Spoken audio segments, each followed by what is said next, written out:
It's Yule time again, and we're letting our frustration out about Christmas things that aren't Christmas things. Like, make your mind up, people. You can't say Jesus is the reason for the season and in the next breath go, Batman Returns is a Christmas movie. So, yeah, we're ending the year on a bitchy note. And I'm sure you've noticed the racket in the background. Yes, that's real. And if you listen far enough into the episode, you'll find out what that is. And you'll even understand the title, too. Happy Crumble!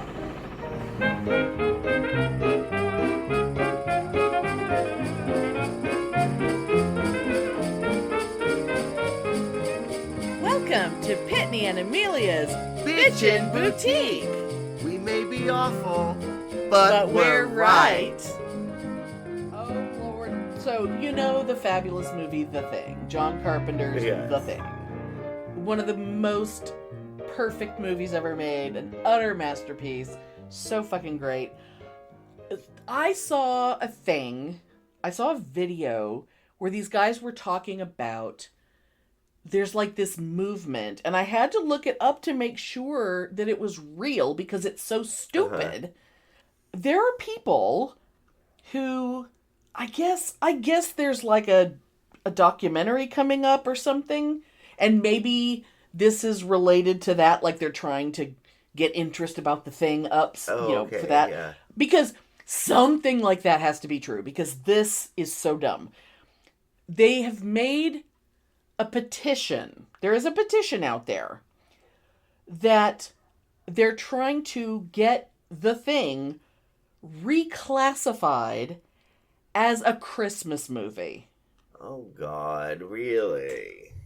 Like, they want like IMDb and Letterboxd and things like that have like categories of movies. They want Christmas to be one of the search things for Why? The Because Thing. it's in the Arctic. Is that why? Antarctica, actually. Antarctica. But it's I was like, in Antarctica. I mean, I've seen it, but Antarctica, I'm not yes. super fan like you and Feely and Elle are. But yes, I've seen I it, mean, and that I knew movie that it gets was watched. one pole or another. Yes. The Thing is viewed in my house a minimum of once a month. Oh, Forever. I know. Minimum once a month. It's the kind of thing where I wake up in the morning, I come downstairs, Feely Nell's down there, and The Thing is on, and I'm like, really? I mean, it's either The Thing or he's watching some, documentary about like all the horror movies that came out Oh in my the God, 80s other or than something. Kiss videos, there's nothing I watch that much anymore. But that's okay. I mean, if it's not The Thing, it's Big Trouble in Little China. Oh God. But anyway, I wanted to, I pulled up an article about it because I wanted to read this quote from the petition, and it's like, things like this, I mean, I get that they're having fun, but this is the kind of shit that makes me mad. Yeah. Okay, so it says, think about it. The weather outside is frightful, and the fire is so delightful, parentheses, via flamethrowers.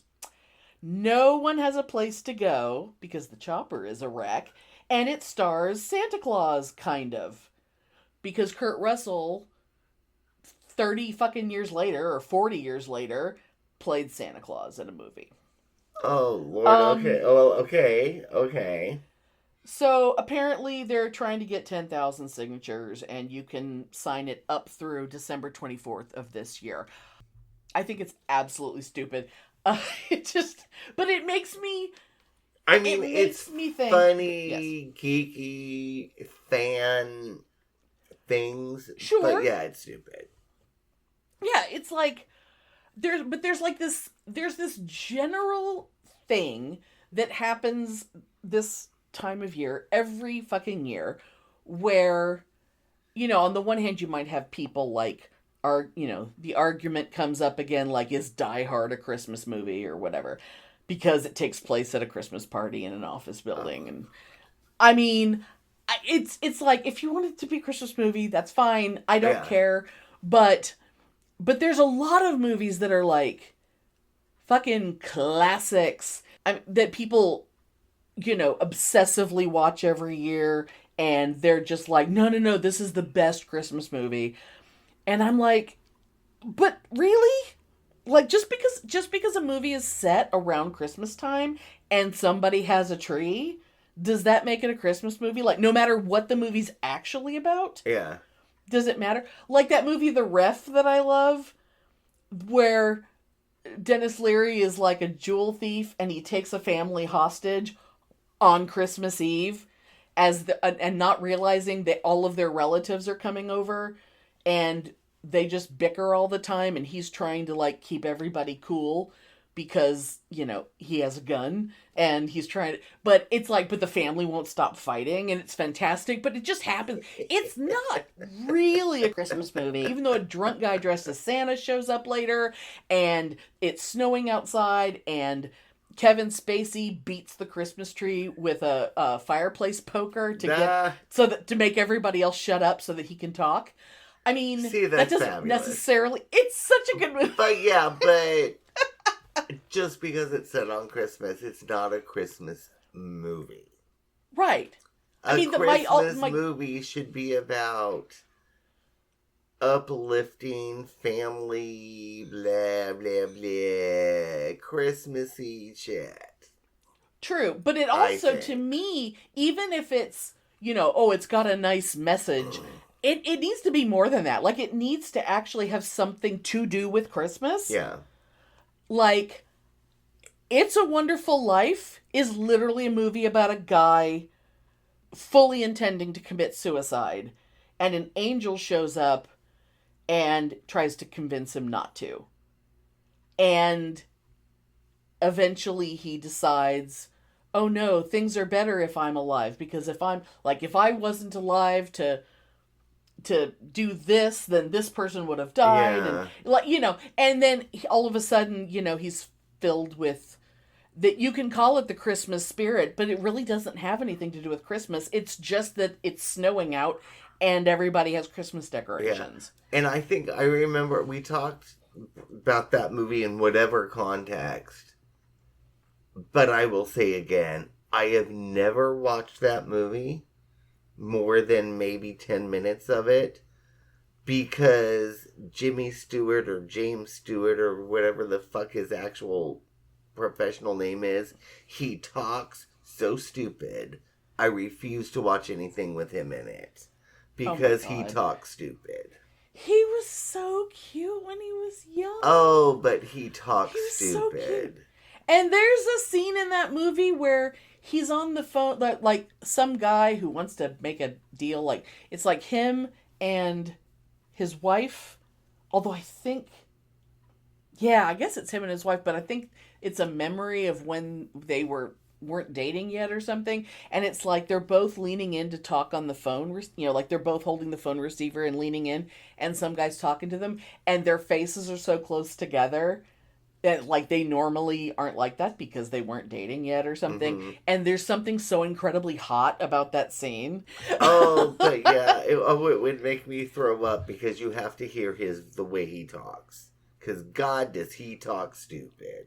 Oh my God. I mean, yeah. But have you ever seen, I'm going to assume the answer is no, but there's always a chance, because sometimes you've never seen Home Alone, right? Oh, that's one of my never saw it, never will movies. Yeah, I'm the same way. But that's another one, like, it's set at Christmas time, because apparently they're leaving for Christmas and they leave their kid. And then he battles burglars or something. And it's like, little brat hates his family. They leave him alone. He's like, cool. I get to eat everything in the fridge, and I get to watch all the TV I want. I know. And it's like, and then I guess eventually the family realizes that he's not they don't have that many children. It's not like there's some big, huge Catholic family with like 10 kids, but they realize one of their children isn't there. You had plane tickets. There's an empty seat, apparently. There would have to be an empty seat. I don't understand.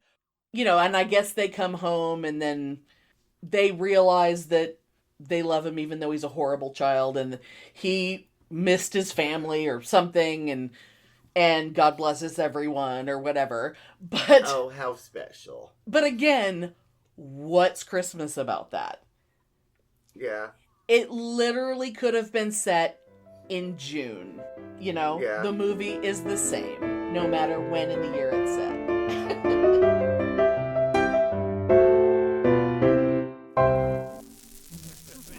I'm Edward October. Ask any bold individualist and they'll tell you all you need for the perfect eggnog is to combine egg yolks, beaten until creamy, egg whites, beaten until fluffy, heavy cream, sugar, a generous portion of fresh grated nutmeg, and an even more generous portion of liquor. Most folks use dark rum, but I prefer bourbon. The final 2 ingredients are essential: a cozy seat by the fire in which to sip it, and a ghost story told as only Octoberpod can tell it. This year, Octoberpod's Christmas gift to you is another spine-chilling classic ghost story from a master of supernatural literature. It drops on December 23rd, the Tuesday before Christmas. Listen to it on Octoberpod AM wherever you get podcasts, or at Octoberpod Home Video on YouTube. Unwind with us by the fire, and we guarantee it will be the crowning pleasure of your hectic holiday season. After all, eggnog without a belt of good hooch is hardly eggnog. And Christmas without an Octoberpod ghost story is hardly Christmas. Octoberpod, Yuletide horror for bold individualists. OctoberPodVHS.com.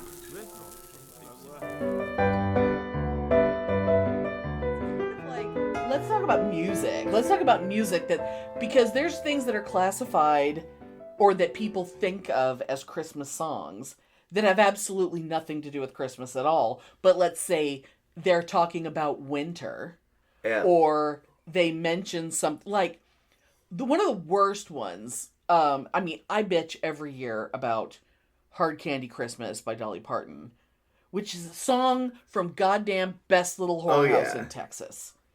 It's not even an original Dolly Parton song. It is whores singing about how they're gonna leave the whorehouse and what are we gonna do when what are we all gonna do when the whorehouse shuts down? And it's maybe I'll do this, maybe I'll do that, and just because the chorus says Hard Candy Christmas, it's ironic. It's being like, I'll be fine and dandy. It's like a hard candy Christmas. It's like it has nothing to do with Christmas. Yeah, but I will say, on the RuPaul's Christmas album, he does a fabulous version of that song with Michelle Visage. Oh my God! Why have I never heard that? I have listened to that song. It's like when I put on the album. God, it's old, from the 90s old. Oh yeah, because it's like back when Super and it's right called after Ho Super Ho right? Ho. Anyway, of course, a lot of it is unlistenable, but out of the 3 songs that I go to on that album that I'll listen to over and over. In fact, I will play it later tonight, probably while I'm putting up my Christmas lights. Yay! Is Hard Candy Christmas. I'm gonna have to look that one up because I do love the song. I just don't consider it Christmas at all. Much like this. Now this one really pisses me off more than that one. But my favorite things from The Sound of Music, again, not Christmas. Christmas doesn't even happen during the span of that entire story. And I think it's brown paper packages tied up with strings. Is that the part that makes people think Christmas? Know I guess there's a mention of snowflakes. But it's like it literally is about nothing. It has nothing. Zero. Not even close. It's just, I don't understand what makes people assume that something is something and it's else. a perfectly cute, wonderful song. But oh my God, I have to hear it all the fucking time. Because it is Oh, God, on yes. the canned music system at Target for Christmas. Oh, yeah. But then, you get something like, oh, okay. Just every time this pops in my head, it's like a PSA I have to do. Hallelujah by Leonard Cohen. First of all, Oh. no, your church choir should not be singing that song. And also, no, it's not a goddamn Christmas song. I mean, no. We have, I blame, like, Glee was this way too, where they see the kind of people, and I'll say, the Duchess, one of my nurse's sisters, the Duchess did this at her wedding too, where if you just look at a title of a song and you're like, oh, that's appropriate, those words that make the title, that sounds right, and you don't pay any attention to the lyrics of the song, those are the people that think that Hallelujah, or Like a Prayer, like by Madonna, because that's a very popular thing for churches to sing now, is Like a Prayer. Really? It's like she is not on her knees because she's praying. No. For God's sake, have some media literacy. Wow. Yes. Oh my God. See, you're never on social media, so you never see these things. I can send you. How much allegory is, or metaphor is, I'm down on my knees, I want to take you there. Hello. It's not even to Jesus. It's not even it's a no-brainer. Like, my mom would get that. Listen. Well, yeah. They're not paying any attention to the lyrics at all. They just assume because the word prayer is in there. Yeah, and I think it's fabulous to, like, worship at the altar of cock, But they would frown on that, and I don't think that's one of the reasons why that one is so great. That's it's like so funny. Oh my God. It's like, oh, keep it up, guys. Sing it some more. That is so funny. Oh my God. But like when my sister did it, it was at her wedding, and it was the father-daughter dance at her wedding was to Brown Eyed Girl by Van Morrison. And it's not like my dad definitely didn't know that song. My dad did not pay any attention ever to like current music. My dad didn't know what Sgt. Pepper was. I wasn't even born yet, and I had to explain it to him. But she chose that song because she has brown eyes. Oh God. And I don't think, there's nothing in that song. It's not a father singing to his daughter and calling her my brown-eyed girl. No, it is not. But like Glee did that a lot. Like Glee had all kinds of really fucking inappropriate shit where it would be like, oh, let's sing a song to Mr. Schuster to let him know how much we appreciate him as being our Glee Club sponsor. And then they sang My Life Would Suck Without You by Kelly Clarkson. And it's like, that not an appropriate song to sing to your teacher. Not an appropriate song to express what you think you're trying to express. It's about a horribly dysfunctional relationship. Yeah, see, I don't even know. Oh, but yeah. What I want to say about Brown Eyed Girl, remember when I hate that song, and I always have. Even when I was a kid, I hated that song, because to me it's just the most banal of acoustic pseudo-rock and I hated that shit. Yeah, there's a lot of stuff And that's I like on do. that gets classified as rock, and it's like, in what way? I fucking hate it. And I could go on. I could go on about that, but I won't. But the thing about Brown Eyed Girl, that is one of two songs that in all my years of going to the Kerrville Folk Festival, there is two songs that numerous camps have put up signs for their song circles. One of them being No Brown Eyed Girl.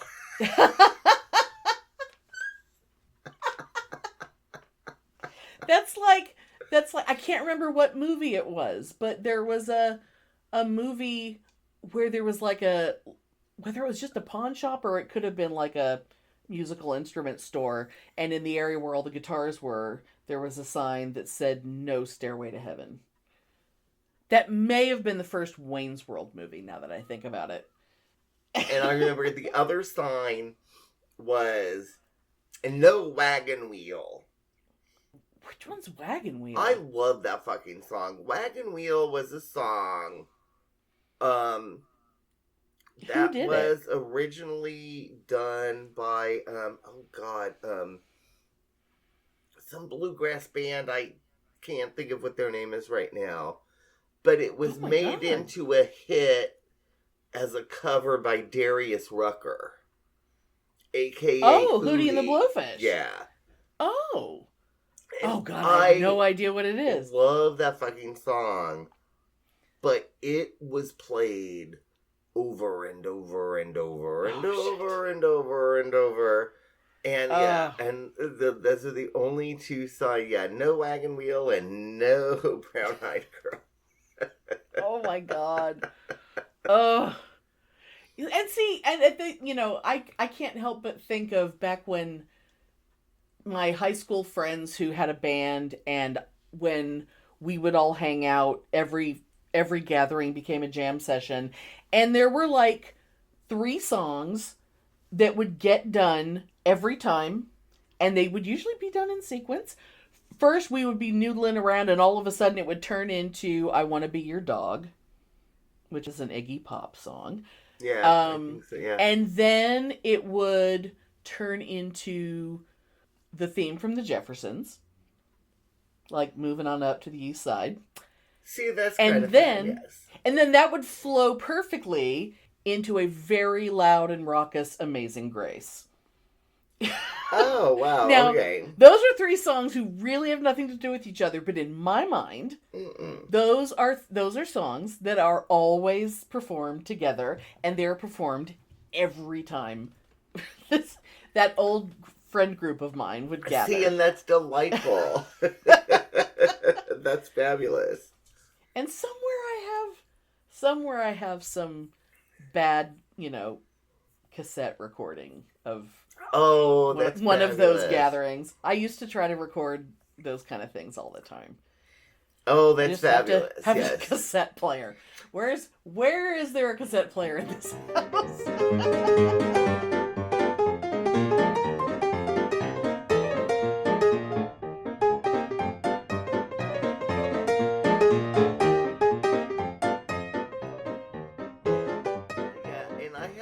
A Christmas song that's not a Christmas song. Oh, yes. Back to what we were talking about. Okay, because, I used to be huge fan of the Pretenders. They were my first concert, was the Pretenders and Bow Wow Wow. Oh my God, that's fabulous. Tammy and Ron took me to the Waldorf Theater in San Francisco to see the Pretenders and Bow Wow Wow. Oh my God! Just the fact that you ever saw Bow Wow Wow is amazing. Oh yeah. I mean, not many people can say that. And I really stopped liking the Pretenders pretty soon after that. But that's anyway. Yeah, we don't need to go into that. Whole different topic. Anyway, because Chrissy Hynde is a fucking bitch. Anyway. I have a piece of a song in my head, and I'm wondering if it's the one you're going to say. Yeah, but the song on their 3rd album, Learning to Crawl. Okay. The last song is this song called 2,000 Miles. And it was side B of the 45 of Back on the Chain Gang. Okay. And when me and Michelle were in college at West Valley, oh Jesus, we would cut our classes and we'd always hang out at the cafe on campus. And I would play that song over and over and over, 2,000 Miles. Okay. And it's this sad love song, and he's gone, 2,000 miles is very far, blah, blah, blah, in the snow. And then later on it said, I hear the sleigh bells ringing, it must be Christmas time. That is the song I was thinking. I couldn't think of the rest of the song. I have heard it's not in big circulation, but they do play it in the canned music system at Target for Christmas. And it's so not a Christmas song. No. Because a Christmas song is supposed to be happy and uplifting and possibly spiritual, depending on if you believe. You know what I mean? But yeah, not a Christmas song, but yeah. But that's my... Right. But I love that song. Yeah. Well, and I'm thinking of... Because of course, you're drinking out of your Joni Mitchell mug tonight. Her song, River, gets covered a lot on Christmas compilations by, various people. Such a good song. I even have... It's such a great song. It's such a beautiful song. The word Christmas appears in it very quickly, and she's talking about it snowing and the river being frozen to skate away on the river. But it's coming on Christmas. They're cutting down trees. Cutting down trees, yes. Yeah, it's just setting the mood. Yeah, it's just saying, other people are celebrating Christmas.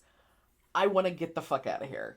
Like, that doesn't make it a Christmas song. I mean, I guess some Christmas songs are melancholy and whatever. I mean, that's fine. Have Yourself a Merry Little Christmas is a very melancholy song. But it is kind of like, it's not always appropriate to, I wonder if anyone's ever made a Christmas album that's nothing but depressing Christmas songs. We should do that. We should make a playlist, Oh, yes. The holiday music for depressives. Do you remember when I made the fabulous mix CD that I titled Tales of Death and Muskrats? Do you remember? Mm-hmm. It was all songs where about somebody dying. Like Run, Joey, Run. Oh, God. One of our absolute favorite songs ever. Honey by Bobby Goldsboro. Just all, the Night the Lights Went Out in Georgia. All kinds of great songs about people getting shot and whatnot. But then, in the middle, I had to have a palate cleanser, so I stuck Muskrat Love in there. Just to kind of have kind of cleanse the palate before we, go heading back down into depression land. And that was one of the most successful, people were like, I want a copy of that. I want a copy of that. So, I was burning a lot of copies of that one. But yeah, I think a depressing as fuck Christmas playlist would be really fun. That would be fabulous.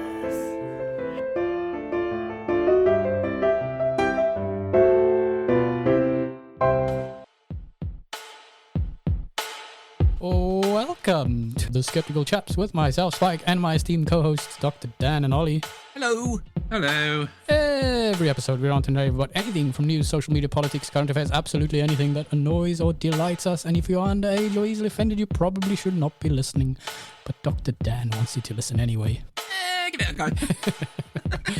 Thank you. We've been contacted by the Bitchen Boutique. Oh, hello. Bitchen Boutique. They have a little jingle that they play for us, apparently. Yes. I think they're saying it's a bit out of date now. And they said, could we send them a new one? Can we make them a new one? And I'm thinking, we're far too lazy and disorganised to do that. So if you want to take a clip from this, right now what I'm saying, and play that in your podcast, Bitchen Boutique, we'd be fine with that. I support this message. Yes. Yeah. So, thank you for listening to the Bitchen Boutique podcast, whatever the hell that's about.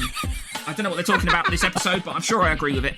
And, listen to us as well. Yes, we're the Skeptical Chaps. We're the three skeptical chaps, but there's only two of us. And if you don't... Two skeptical chaps, but there's three of us. How very dare you. Is the Bitchen Boutique still bitching? Diplomatic community. There was another thing about Christmas music that I was just thinking about the other day, because a friend of mine shared, it was actually the original post that was screenshot was some racist anti-Semitic piece of shit being like, these songs were all written by Jews or whatever. And Lord. it's like, yeah, find something real to be upset about that stuff. But the thing about it was, this person was being outraged that Christmas songs were being written by Jews. And it's like, if you actually look at them, they're winter songs. Mm-hmm. They're literal winter songs. And it's very weird to me how winter songs are so tied up in Christmas when, for the majority of planet Earth, it's not all that wintry on Christmas. Either you're in the southern hemisphere and it ain't winter at all. Yeah. Because it just turned from spring to summer. Or you're in the northern hemisphere, but you're not way up north. So it ain't gonna snow and it's probably not even particularly cold. Like here. Although it's fucking freezing today, but it won't be on Christmas. Oh, I know, but we know Christmas is just this Christo-American bullshit, But even all those songs have nothing to do with Christmas because they're about winter, which is, even if you make it all about the winter solstice, that's pretty goddamn pagan. I mean, if all your songs are about the fact that it's winter, and it's quiet because it's winter, or it's cold and things are going dormant and whatever because it's winter now, then that is completely pagan. Oh, yeah. And it's pagan / secular, and it has nothing to do with goddamn Christmas. I know, and I always love that. I always like saying every year, and I always say, there is no Christ in Christmas. Nope. Nothing to do with him. No. Despite, the name. Oh my god. Oh my god. Did I tell you? Okay, so that made me think of there was like somebody saw a picture of like a nativity set up outside of a church, and they were like, they were mad because the person looking at the picture assumed someone stole the Jesus from the nativity set. Uh-huh. And everyone's like, it's barely December. Jesus hasn't been born yet, dude. Yeah, it's like there ain't no Jesus yet. And I don't know if that's just a Catholic thing, like maybe Protestants, maybe with Protestants there's always a baby Jesus, I don't know. But it's like, no, the baby arrives during midnight mass on Christmas Eve, and that's when the baby Jesus is put in the manger. It's not there yet. But it reminded me, this neighbor of my dad's, that this house you have to drive past every time you pull into the subdivision. And they, in the last few years, have been really, really working on collecting pieces to make a full-blown nativity setup. Like mannequins. I'm talking mannequins wearing wigs and clothes and beards taped to them. And the other day, they put out a fucking, I guess it's supposed to be a sheep. It's very large. It's way too big to be a sheep. It's like the size of like a bighorn sheep, like would be wild and living in the Rocky Mountains. No, this is not like a sheep you would find on a farm. And then there's like I don't think it was a cow. I think it was maybe supposed to be a donkey. I'm not sure. They're really bad. But you can tell they're making them themselves, and it's bless their little hearts. I say good for them. But they have this whole shed kind of thing with, and there's like, but today, because it was drizzling, all of their figures that they'd had out so far, they were all shoved into the little stable. So it's like, this is not appropriate. It's like all the characters they had out there so far, like the three wise men haven't shown up yet. But it's like all these things are crammed in there because It's like, if you have a problem with them getting rained on, maybe they shouldn't be part of your outdoor display. Yeah, because You know. that's just, hello. Yeah.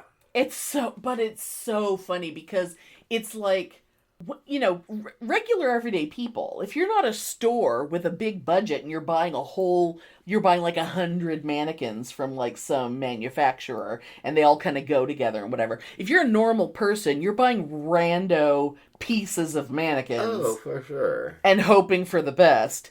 And I'm pretty sure that Joseph is a chick with a beard taped to her face. You know, I don't want to get close enough to find out, but every time I drive by, I'm like, Joseph has got some pretty eyes and a dainty nose. Oh, God. You know, it's weird this year. Mom does not want to put up her nativity. I want to find my mom's And 2 nativity sets. yeah, we have had this nativity at least since the 60s. Mm-hmm. And I was like, okay, Mom, why don't, get out the nativity and put it up? Oh, I just don't know if I want to do it this year. Okay. Oh. But I'm going to put up my shit on the mantle. Yeah, if the nativity ain't going up there, then you're going to have a T-Rex with a Santa hat. And if she wants to put the nativity up, that's fine. But yeah, no, she doesn't want to do it. That was one of the ways I could tell that my mom was really not feeling well when she first got sick. Because no way in hell because the nativity, like, nobody else touched the nativity. I mean, I would. Yeah. She would let me do it. But she was always starting it, and then I was like her assistant. And then the second set, because the first set, she bought the main 3. Yeah. She bought them in one set, and they're very glossy porcelain. And then she bought this whole set of angels that are like a bisque porcelain, and they're very delicate. And the fact that they all have their fingers except one is missing a pinky. After all these years. I was just going to ask you, are they still all intact? Because each one, there's one that's a conductor. I think the conductor is the one who's missing a pinky, because all of her fingers are kind of splayed out. And everyone else is playing an instrument. And there's a cello player, and I think the very little tip of the bow on the cello player is gone. And there's a cymbal player, and her arm broke off once, and Mom very carefully put it back on. But you can see that it had been repaired. But she had, like, tissue paper, like, yards and yards of wadded up tissue paper that she would go around and around and cross and cross and cross and wrap each arm separately and wrap around the base and go back over the top. And she had this very elaborate way of packing it all so that nothing was going to happen. Cool. And those things moved. I mean, I think she bought the angels when they were in Germany. So that means they moved, well, in addition to coming back across the Atlantic. In that time, that was when they sailed on the SS United States, which is still something I'm very... Yeah. I have a place in my heart for the SS United States. The poor thing that's about to become an artificial reef in the Gulf of Mexico. But anyway. So is that set at your dad's then? Yeah, it's somewhere, but it's like, it might be like way back under a bed somewhere, because it hasn't been, I mean, I definitely haven't seen it since Mom died, but like, I think at least the whole time she was sick. I don't think it was out once. So it's been at least 10 years, or you if need not... to find it and take it home with you. Yeah, I totally will. And honestly, no one will notice. No one will notice that I have it. She also had a stained glass nativity set that she won in a Christmas raffle. And it's so cool. It's so fucking cool. It's beautiful. And I love stained glass anyway. But yeah, And it would be very, very weird for me, the heathen that I am, to have like nativity sets out, but I think they're absolutely beautiful. I'm obsessed with the nativity sets. And I love it for, the metaphor that it is, because it's also very in tune with my belief system, Yeah. I mean, a little different, but very in close tune. enough. Yeah. Yeah. So, you need to snag that nativity. Yes. Yeah. I just have the feeling that it might be... My fear is that it's up in the attic that's over the garage. And I think all the old Halloween decorations might be up there too. So, I mean, both of those things are worth it, but I don't climb ladders, so I would have to... Oh, God, I wish I was still there in Texas, because that would be so much fun for me. I would totally go up there and rummage through all those boxes. Yeah. And, like, today would have been a perfect time to go, because my dad's not at the house. Yeah, I was going to say, your dad would be horrified, because he doesn't like me anyway, and he would not want me rummaging up there in his attic. That's not true. But, like, because I had to go, I snuck over there today because I had to buy him a new pre-lit Christmas tree. So I snuck over there to unpack it, put it together. It's weird. I don't know why they make Christmas trees complicated. I hate pre-lit Christmas trees. I just hate them. This one was very weird, but I assembled it all, and I didn't fully decorate it, but I put the bows that I've decided years ago were now the new tree topper, because the steeple thing, it's like the top of the tree is not going to support that stupid thing. And they don't seem to have the needle pointed angel one that Mom made that used to go on the real tree. Oh. Because I've told the story before, but how you have the shiny glass ornaments on one tree and the homemade shitty ornaments on the other tree. And it's like, so, but I have all this like big red bows and like wired fuchsia ribbon and curls coming down the tree, and like that. Dad lost his mind when I started doing that shit. So right now there is a tree in his front window, so when he comes home tomorrow, hopefully he will notice that I did that. He'll be appreciative. Yeah. I won't say his name, but for the sake of the show, I'll call him Pedrito Mio. Will be so happy. Oh, Lord. Oh. Well, and I have to take advantage of decorating his tree, which I have to do every year anyway. I mean, it used to be like Mom and I would do the tree together, and then Dad was like, "Well, go put up my tree." It's like, okay. But in recent years I've forced him to sit in there and hand me all the ornaments. Yeah, but I told you I wanted to put up the big tree this year, and Mom is like, it's not that she won't let me, it's that she is like, she's gonna bitch about it constantly. Adamantly against it. Yeah. So I'm like, okay, fine. So what would she think of you like going to like the parking lot of a Christmas tree area and getting bringing home branches? I did that yesterday because I took Sarah to pick up her tree. Right. And on my big table in the garage is full of branches. Good. So I'm gonna do tonight. I'm doing the mantle and everything with the branches. See, Mom, you were the one that started me doing that. Yeah. Maybe now I don't have a place to put them. Yeah, Mom won't let me put the tree up, and I'm like, okay, and it's not. It's not something I can win. Yeah. I mean, she loves her Christmas ornament. She loves the tree. It's just that particular tree is old and drops needles, and she doesn't like it. It's just, there's some energetic thing that I can sense. Yeah. That's not something I can win. And I don't know what's behind it, but... Yeah. It's not my place to psychoanalyze my 92-year-old mother. You know what I mean?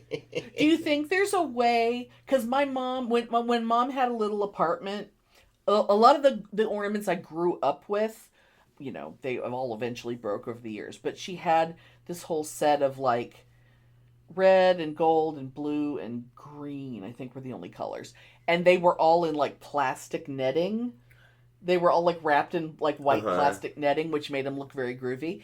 And she used to put, because she didn't have room for a tree, but she would take white ribbon and she would dangle white ribbon in her windows and have an ornament tied at the end of each ribbon. And so she would just have them filling her window. Interesting. And it's like, because your mom loves Christmas ornaments, maybe there's a way to do something cute. Maybe have some Christmas ornaments hanging from the light fixture in the dining room over the table. Yeah. Oh, that's interesting. Maybe I could do that. Because y'all don't have a cat. Y'all don't have something that's going to jump up there and try to attack them. It's just very strange. Like, no tree, no nativity. But I got my Christmas light up dinosaur already on the fireplace. Of course, exactly. But I think pulling out some things that are special to her, but don't tell her you're doing it, and just make a little display with her favorite ornaments, that might be nice. Yeah, but I didn't even know we had this. But apparently we have the big tree. But apparently there is a 3-foot high pre-lit. Really? That I have taken out of the shed and it's in my closet. I'm putting that up tonight. On the fireplace next to, with the dinosaur and everything. Oh, that would be And cute. I'm not going to say anything to her about it. No. And I think once it's up, it will probably make her happy, I hope. Yeah, I think so. I think she's depressed. I think, there's a lot going on. Yeah. Between her family, and she has friends that have died, and she has friends that have just gone into nursing homes. Right. And I think there's a lot going on with her emotionally, and Well, in this time of year, and definitely it's triggering amplifies for her, that so stuff. I don't want to push anything. But I'm going to put up that 3-footer. I don't even know what it looks like. But I'm going to put it up. Like it's in a box or something? It's in a box. It was in the shed. It's now in my closet. But I will put it up tonight. But it was hers? Like it's she hers, had it for some reason? Yeah. Wow. So I used to use, this was this was before I got my $20 Walgreens tree that lasted me for like 20 years. But because it's all in how you decorate it. A fake tree can be shitty and cheap, but if you put enough shiny ornaments on it, it's beautiful. Sure. There was, when Philionel had his apartment, when we were first dating, and his apartment with his balcony, and he had like this shitty little, $20 tree probably. And that was when I first discovered the joys of the plastic shatterproof shiny ornaments, because I would use twist ties to attach them to that tree that was sitting outside. And we had lights and we had balls and stuff like that. And it was outside on the balcony, and it would get rained on and it would get wind whipping it around. But all the fucking balls stayed on because I used twist ties. It's like, that shit ain't going anywhere. It's like we might as well have just dangled it off the thing. It's like it was not going to come apart. See, that's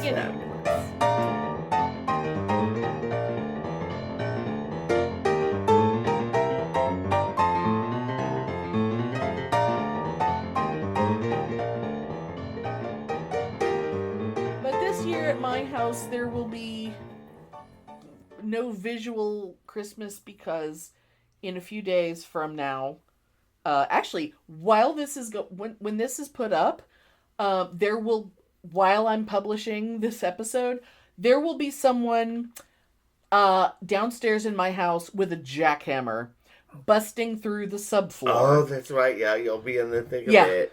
Yeah. I'm going to be doing most of the editing on this and most of the work, as well as putting it up, while someone in my house has a jackhammer. And it's very possible that I might record the intro to this with the dulcet tones of a jackhammer in the background. Because foundation repair in December, which is fa la la la la. Yeah. My perverse mind. I just went to you walking downstairs with a jackhammering going on and taking off your top and shaking your titties to the rhythm of the jackhammers. Do you know what a jackhammer sounds like? I couldn't move them that fast. And that And is also, just my perverse mind. Now, if I was using the jackhammer, then my boobs would be, like, if I had them, like, in a push-up, then the tops of them would be bouncing all over the place. Well, no, not so much now, because they're a little more solid, now that, 8 pounds of tissue was removed from my body. But, yeah. I mean, what could be more Christmassy than boobs? Than bouncing boobs? Are you... Bouncing boobs and nudies! Or you could just go Christmas colored lingerie and just go down there. I'm dressed like slutty Mrs. Claus. And do a dance. And then just run upstairs. And I'll be like, you can knock $10,000 off the bill, can't you?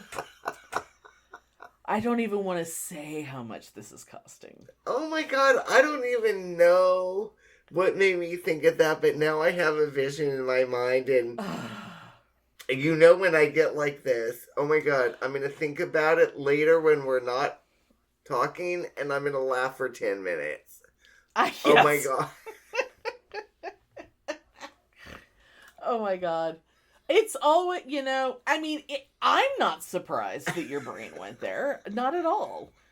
I mean, if it wouldn't be us talking about doing our Christmas episode if suddenly we weren't talking about something filthy.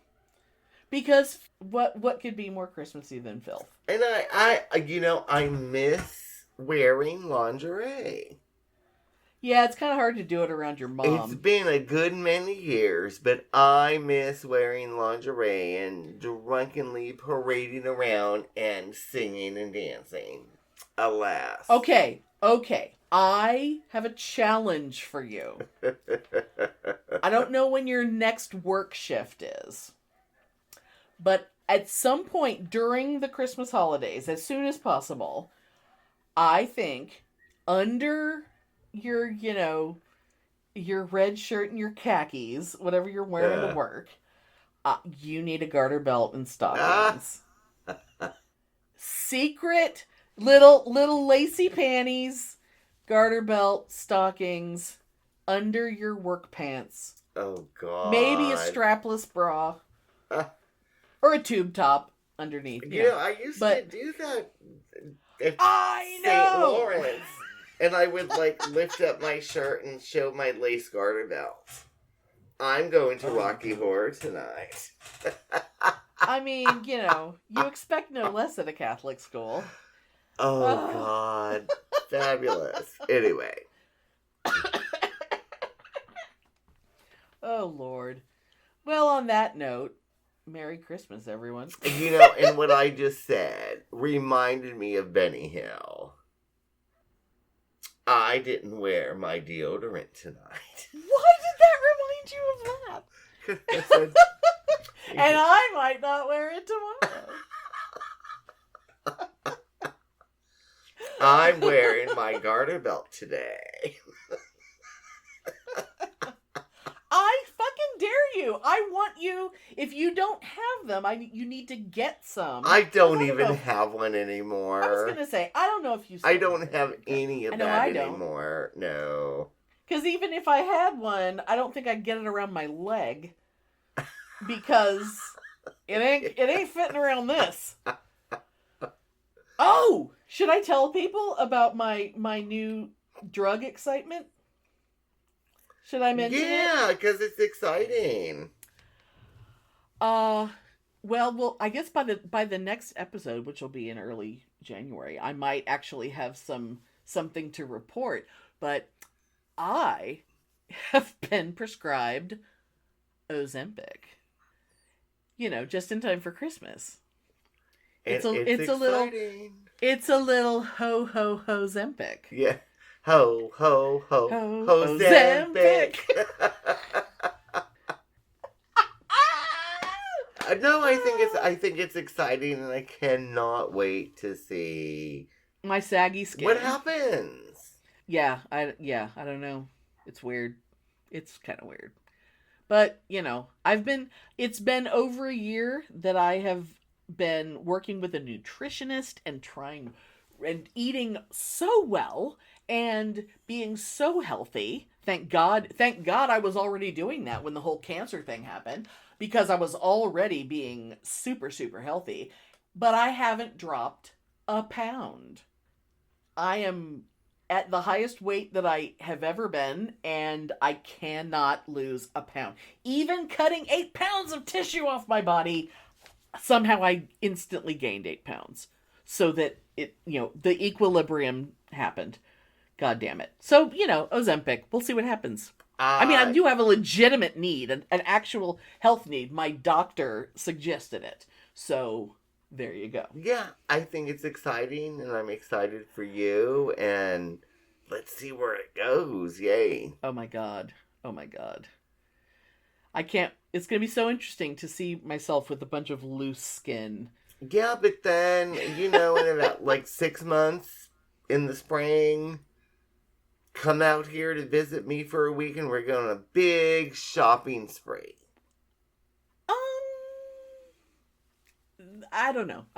My goal for next year really is to go to Frightmare. But, we have this giant dog. Somebody adopt my fucking dog. Adopt him. Everyone who's listening, if you know anyone who lives, spread the word, make your friends spread the word, get the word out that a really, really cute German Shepherd lives in my house and needs to go away. Well, if I could, I would, but it's way too goddamn far. Yeah, and they wouldn't allow it because they only let people in the area adopt, because if anything happens, they will take the dog back. I won't. Someone else will. But could you imagine, though? He would be so happy here. He would be in the bed with me every night. He would love it. He would be on the couch. He would be hand-fed and spoon-fed. Oh, yes. He would be Mr. Pampered Prissy Pants. But alas, I'm, 1,800 miles away? Something like that, yeah. It's kind of too far. You're a little out of the Travis County area.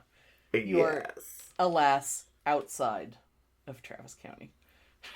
But anyway, on that note... Merry Yule, everybody. Happy Christmas. Merry Yule. Yes. Happy Yule. Prosperous New Year. We will do this again. And next year is going to be fabulous. Somehow. We will make goddamn sure of it. We'll figure something out. At the very least, our show will be fabulous and funny. I mean, no matter how much shit there is out there, we are going to be goddamn entertaining. Oh, fuck that shit. Yeah, I just can't anymore. But anyway, yeah. Yes. Fuck that shit. We're gonna ignore the shit and make it fabulous. Yeah, next year that is our promise to you. Yeah, next year is gonna be the year of fuck that shit. Because we want to have goddamn fun. And I'm pretty... And someday soon, we don't know exactly how soon, but someday soon we're going to wake up and we're going to see... there's going to be an obituary. And we will all fucking rejoice. I'm actually thinking about buying a tambourine. I know. Oh, Just so I can be really fucking obnoxious with it. Oh, Lord have mercy. Let it be soon. I mean, it won't solve all the problems, but god damn it, that's going to be a good day. Oh, I cannot wait. Yes. See, and I'm sure it's going to happen next year. Sometime. Hopefully earlier rather than later, but yes. Yeah. Good news! Yes. He's dead! Joy to the world. The asshole is dead.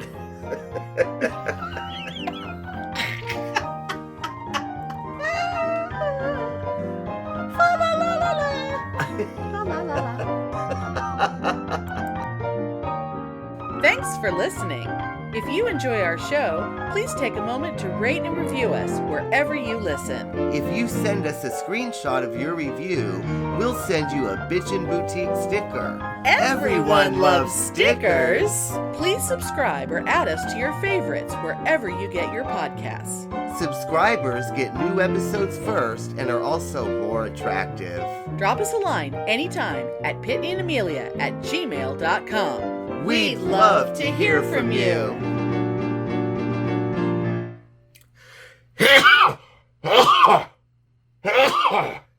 Oh, how special.